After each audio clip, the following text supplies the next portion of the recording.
नमस्कार, मैं हूं कनुप्रिया सत्तन और आप देख रहे हैं खबर 100 न्यूज। आइए नजर डालते हैं आज की कुछ खास खबरों पर, लेकिन उससे पहले एक नजर आज की हेडलाइंस की ओर।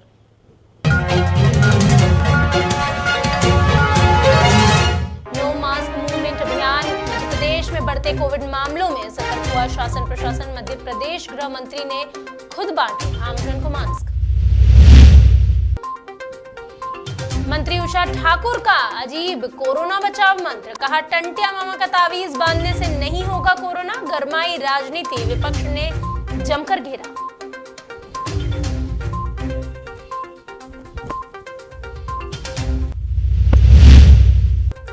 और अब कसेगी मांस मछली बेचने वालों पर नकेल, अवैध रूप से चल रही दुकानों को हटाने की मांग, मांस मछली ढककर बेचने के दिए निर्देश।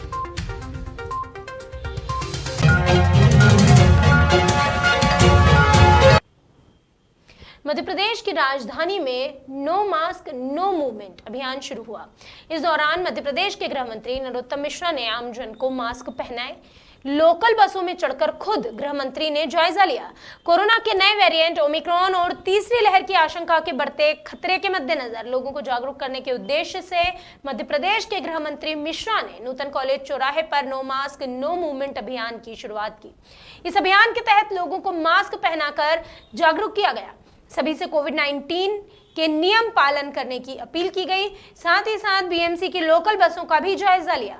वहां भी यात्रियों को मास्क बांटे गए। इस दौरान गृह मंत्री ने कहा कि लोगों को कोरोना से बचाव के लिए खुद जागरूक होना चाहिए और सरकार भी लगातार समीक्षा और प्रयास कर रही है जिससे कोरोना संक्रमण का खतरा कम हो सके। पुलिस आज से अभियान चलाएगी नो मास्क नो मूवमेंट, उसकी शुरुआत की है आज। वो विनम्रता से आग्रह करेंगे जो भी मास्क इस पर नहीं होगा उसे लगाने का। थोड़ी लापरवाही देखने को जो आ रही है उसके लिए पुनः जागरूक अभियान है। कोरोना वायरस के नए वेरिएंट की दहशत के बीच जहां विदेश में हड़कंप मचा हुआ है, वहीं कोरोना वायरस की तीसरी लहर की आशंका में मध्य प्रदेश सरकार भी अलर्ट मोड पर है। लेकिन इसी बीच शिवराज सरकार की पर्यटन मंत्री उषा ठाकुर का एक अनोखा बयान सामने आया। संस्कृति और पर्यटन मंत्री उषा ठाकुर का दावा है कि कोरोना से कुछ नहीं होगा क्योंकि टंटिया मामा के जो तावीज बटते हैं उससे लोग स्वस्थ हो जाते हैं। मीडिया के सवालों का जवाब देते हुए उषा ठाकुर ने कहा कि अभी कोरोना को लेकर कोई प्रतिबंध नहीं है, कोरोना से कुछ भी नहीं होगा, सब स्वस्थ हैं। आपको जानकर आश्चर्य होगा कि टंटिया मामा के तावीज बटते हैं और उससे लोग स्वास्थ्य लाभ लेते हैं। भी कोई प्रतिबंध नहीं है और मेरी दृढ़ आस्था और विश्वास है कि कहीं कुछ होना नहीं हुआ, सब स्वस्थ। आपको ये जानकर आश्चर्य होगा कि टंटिया मामा के ताबीज जो बटते हैं उनसे लोग स्वास्थ्य लाभ हासिल करते हैं। असीम आस्था है वहाँ और इतने बड़े क्रांतिकारी को हम प्रणाम करने जा रहे। कहीं कोई ना प्रकृति न परमात्मा, कहीं कोई व्यवधान किसी प्रकार से पैदा नहीं हो पाएगा। मंत्री उषा ठाकुर का ये अजीबोगरीब बयान जब सामने आया तो कांग्रेस उन पर हमलावर हो गई। पूर्व मुख्यमंत्री कमलनाथ के मीडिया समन्वयक नरेंद्र सलूजा ने जमकर उन पर निशाना साधा। सलूजा ने कहा कि मध्य प्रदेश का मंत्रिमंडल किसी सर्कस से कम नहीं है। उन्होंने आगे कहा कि मंत्री अजीबोगरीब बयान दे रहे हैं। सलूजा ने कहा कि कोई मंत्री कहता है कि शिवराज का पुनर्जन्म हुआ है, कोई कहता है महंगाई के लिए नेहरू जी का भाषण जिम्मेदार है। उन्होंने आगे कहा कि उषा ठाकुर पहले गोबर के कंडे और गोमूत्र से कोरोना भगा चुकी है, अब वो तावीज बांटने की बात कर रही है। इसके आगे सलूजा ने भारतीय जनता पार्टी को घेरते हुए कहा कि भाजपा को गली गली में शिवराज तावीज बांटने चाहिए। मध्य प्रदेश का मंत्रिमंडल किसी सर्कस से कम नहीं। यहाँ के मंत्री रोज अजीबोगरीब बयान देते हैं। कोई बाढ़ के लिए कांग्रेस को जिम्मेदार ठहराता है, कोई सूखे के लिए कांग्रेस को जिम्मेदार ठहराता है, कोई महंगाई के लिए नेहरू जी के भाषण को जिम्मेदार ठहराता है, कोई कहता है टंटिया मामा का पुनर्जन्म हो गया है। तो रोज अजीबोगरीब बयान देते हैं, समाजों का अपमान कहते हैं, कोई राजपूत समाज का अपमान करता है, कोई बनिए ब्राह्मण समाज को जेब में बताता है। ये अजीबोगरीब स्थिति मध्य प्रदेश की है। अब ये जो बात करें तो मध्य प्रदेश की मंत्री उषा ठाकुर जो पहले गोबर के कंडे से कोरोना भगाती थी, जो पहले गोमूत्र से कोरोना भगाने की बात करती थी, अब वो बात कर रही हैं कि ताबीज से कोरोना भागेगा। तो शिवराज जी का तो पुनर्जन्म हो ही चुका है, टंटिया मामा के रूप में ये बोल ही चुके हैं कमल पटेल। तो अब शिवराज ताबीज पूरे प्रदेश में जनता को बंटना चाहिए। उसके बाद लगता है वैक्सीन के दोनों डोज की आवश्यकता नहीं होगी, किसी प्रतिबंध गाइडलाइन की आवश्यकता नहीं होगी। तो भाजपा को जल्दी से जल्दी शिवराज ताबीज प्रदेश भर की जनता को बांटना चाहिए। स्वर्गीय कैलाश प्रसून सारंग फाउंडेशन भोपाल में 3 दिवसीय चिकित्सा शिविर का आयोजन करने जा रहा है। इस चिकित्सा शिविर में भारत के करीब 40 बड़े डॉक्टर्स शिरकत करने वाले हैं। इस शिविर में 1 लाख से ज्यादा लोगों को निःशुल्क चिकित्सकीय परामर्श के साथ साथ दवाई और कई महंगे टेस्ट भी मुफ्त में किए जाएंगे। फाउंडेशन के अध्यक्ष और प्रदेश के चिकित्सा शिक्षा मंत्री विश्वास सारंग ने खबर 100 से खास बातचीत में बताया कि गंभीर से गंभीर बीमारी के पूरे इलाज की व्यवस्था इस शिविर में की जा रही है। विश्वास सारंग से हमारे ब्यूरो चीफ दीपक सिंह ने खास बातचीत की। आइए सुनाते हैं क्या बातचीत हुई। कल से भोपाल में 3 दिवसीय चिकित्सा के महाशिविर का आयोजन होने वाला है। इसको हम कह सकते हैं कि चिकित्सा का महाकुंभ भी कह सकते हैं, क्योंकि आप देख सकते हैं तस्वीरों में हमारे पीछे एक बड़े ही विशाल शिविर का यहाँ पे आयोजन किया जा रहा है, जहाँ पे भोपाल ही नहीं, मध्य प्रदेश ही नहीं, बल्कि पूरे देश भर से लोग रजिस्ट्रेशन करा रहे हैं।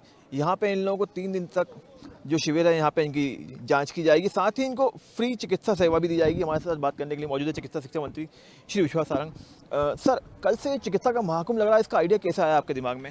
देखिए, बहुत दिनों से इस बात को लेकर हम विचार कर रहे थे कि एक स्थान ऐसा रहे जहां हम सभी तरह की विधाओं का इलाज करा सकें, क्योंकि हम ये देखते हैं कि बहुत सारे खासकर कमज़ोर वर्ग के लोग चिकित्सीय व्यवस्थाएं लेने में उतने जागरूक नहीं होते।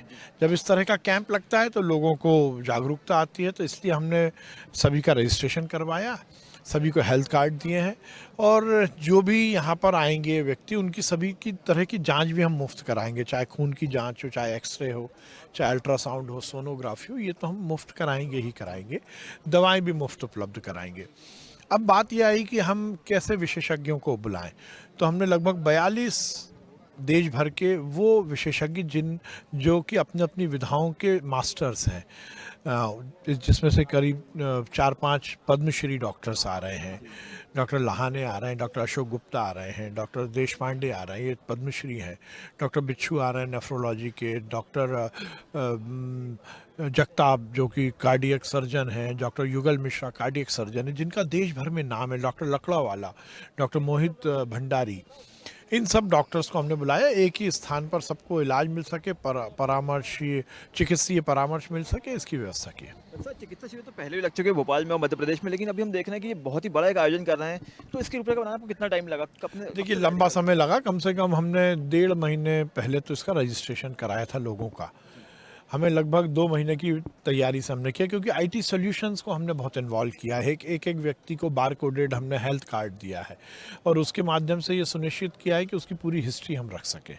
और उसके साथ साथ हम इसमें एकेडमिक का भी व्यवस्था कर रहे हैं, नॉलेज शेयरिंग की हमने व्यवस्था की है। जो बड़े बड़े डॉक्टर्स आ रहे हैं वो लोकल के डॉक्टर्स, उस विधा के डॉक्टर्स और उसके पीजी स्टूडेंट के साथ अपने नॉलेज शेयर करेंगे। मीट द मास्टर्स हमने उसका नाम दिया है, उसकी व्यवस्था की है। यहाँ पे के लोगों को फ्री औषधि भी दी जाएगी, दवाएं दी जाएंगी? 10 दिन की हम दवा पूरी तरह निःशुल्क देंगे। ये आपका सराहनीय प्रयास है। क्या इस प्रयास को आप आगे जारी रखेंगे, हर साल रहेगा? निश्चित रूप से कोशिश हम ये करेंगे कि इसको हम कंटिन्यू कर पा रहे हैं, और उसमें इस शिविर में आने वालों को यदि कोई सर्जरी की या और इन्वेस्टिगेशन की जरूरत पड़ेगी तो वो भी हम उपलब्ध कराएंगे। अनुमान लगा रहे हैं लगभग कितने लोग आएंगे इस शिविर में? अभी देखिए, अनुमान तो मैं नहीं लगा सकता, पर मुझे लगता है लाखों की संख्या में लोग आएंगे, क्योंकि सर एक बहुत बड़ा आयोजन है, काफ़ी कुछ उम्मीदें बंधी है इससे लोगों की, तो क्या इसको आप भोपाल के अलावा कहीं और भी करेंगे? अब देखिए, अभी तो भोपाल में शुरू किया, भोपाल के सब लोग आ रहे हैं, फिर देखेंगे आगे की व्यवस्था है। सर, आपने एक आदेश और भी दिया, आपने जो मांस मछली की दुकानों को रेगुलेट करने की। देखिए, लगातार शिकायतें आ रही थी कि भोपाल में बहुत सारी मांस मछली की दुकानें बिना लाइसेंस के संचालित हो रही हैं। तो मैंने कलेक्टर को ये कहा है कि सभी जो मांस मच्छी की दुकानें हैं उनको एक बार उनका सर्वे किया जाए और स्थान नियत किए जाए अलग अलग क्षेत्र में। हर जगह इस तरह की मांस मच्छी की दुकान से पर्यावरण भी दूषित होता है, गंदगी भी होती है, और जो शाकाहार से जुड़े हुए लोग हैं उनको दिक्कत भी आती है। तो हमने ये व्यवस्था की बात की है कि सभी अपने अपने स्थानों को नियत करें और ये सुनिश्चित किया जाए कि लाइसेंसी ही इस तरह की दुकान चला पाएँ। तो साफ तौर पर हम देख सकते हैं कि चिकित्सा शिक्षा मंत्री विश्वास सारंग का एक बड़ा और अहम कदम है जो ये 3 दिन का शिविर रहेगा। इसमें ना सिर्फ लोगों को रजिस्ट्रेशन होंगे, उनको चिकित्सा सुविधाएं देंगी, बल्कि अगर वो आगे भी इलाज कराना चाहे तो उनको उसके लिए भी मदद की जाएगी। कैमरा मैन सियोते के साथ दीपक सिंह, खबर 100 भोपाल। भोपाल में अवैध रूप से चल रही मांस मछली की दुकानों के खिलाफ चिकित्सा शिक्षा मंत्री विश्वास कैलाश सारंग ने अब मोर्चा खोल लिया है। चिकित्सा शिक्षा मंत्री विश्वास सारंग ने कलेक्टर भोपाल को पत्र लिखा और अवैध रूप से चल रही दुकानों को हटाने पर की कार्यवाही की भी बात कही। इस पत्र के माध्यम से कलेक्टर को निर्देश जारी कर अवगत कराने को भी कहा है। गौरतलब है कि राजधानी भोपाल के कई इलाकों में धार्मिक स्थानों के पास अवैध रूप से मांस मछली बेची जा रही है, जिसकी शिकायत लगातार मिल रही है। विश्वास सारंग ने बताया कि पर्यावरण प्रदूषण और किसी भी धर्म के लोगों की भावनाओं को आहत करना दोनों ही गलत है। लाइसेंस वाली दुकानों को भी तय स्थान पर ही मांस और मछली बेचनी होगी और उसे भी ढककर बेचने के निर्देश दिए जाएं। मेरे पास बहुत लंबे समय से शिकायतें आ रही हैं कि मांस मछली मीट की दुकानें अवैध रूप से शहर में विभिन्न स्थानों पर खुल गई हैं। सही मायने में तो प्रशासकीय लाइसेंस के बगैर ये दुकानें संचालित नहीं होनी चाहिए। आज मैंने जिला प्रशासन को ये कहा है कि हम ये सुनिश्चित करें कि इस तरह की अवैध दुकानें मीट की मांस मछली की भोपाल में संचालित ना हो, लाइसेंस लोग लें और शहर में भी हम ऐसे स्थान नियत करें। हर कहीं ये दुकानें खुलती, गंदगी होती है, प्रदूषण फैलता है, पर्यावरण पर इसका विपरीत असर पड़ता है। धार्मिक स्थानों के आसपास भी है जो लोग शाकाहारी हैं, उनको बड़ी दिक्कतें आती हैं। तो आज मैंने ये कहा है कि इन सब दुकानों को रिकंसाइल करें, हम एक बार इनका सर्वे करें। जो अवैध दुकानें हैं जो बिना लाइसेंस से खुल रही हैं उनके खिलाफ कार्रवाई हो और ये भी सुनिश्चित करें कि नियत स्थान पर ये दुकानें रहें और वो ढककर अपना सामान बेचें। भोपाल गैस त्रासदी को 37 साल बीत चुके हैं, मगर आज भी गैस पीड़ित अपने न्याय के लिए लगातार संघर्ष कर रहे हैं। भोपाल गैस पीड़ित महिला उद्योग संगठन ने सरकार पर कई गंभीर आरोप लगाए। संगठन के पदाधिकारियों का कहना है कि त्रासदी को 37 साल हो गए हैं, उसके बावजूद आज तक किसी भी दोषी को ना सजा मिली है, ना उचित पीड़ित को उपचार मिला, ना ही मुआवजा। उन्होंने कहा कि 37 सालों बाद भी भोपाल के लोग इस दंश को झेल रहे हैं।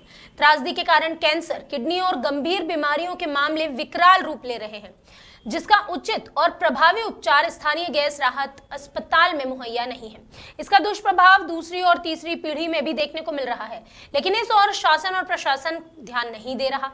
गैस राहत अस्पताल भोपाल मेमोरियल की अगर बात करें तो केंद्र द्वारा यह संचालित किया जाता है, लेकिन उसकी स्थिति इतनी दयनीय है कि गैस राहत अस्पताल में स्टाफ की कमी का रोना आए दिन बना रहता है।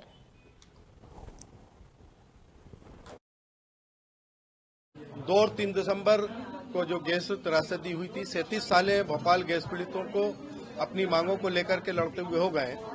आज हमारे बीच में महिला उद्योग भोपाल गैस पीड़ित महिला उद्योग संगठन के संयोजक अब्दुल जब्बार साहब हमारे बीच में नहीं हैं, लेकिन उस लड़ाई को लड़ने के लिए रशीदा भी, शावर मियां, खालिदा हमारे रईसा भी और खालिदा, शावर मियां, सालिया रजा और मोहिनी देवी जी हैं जो इस लड़ाई को आगे लड़ने के लिए तैयार है। कल इनको चुना भी गया है इस मामले को लेकर के।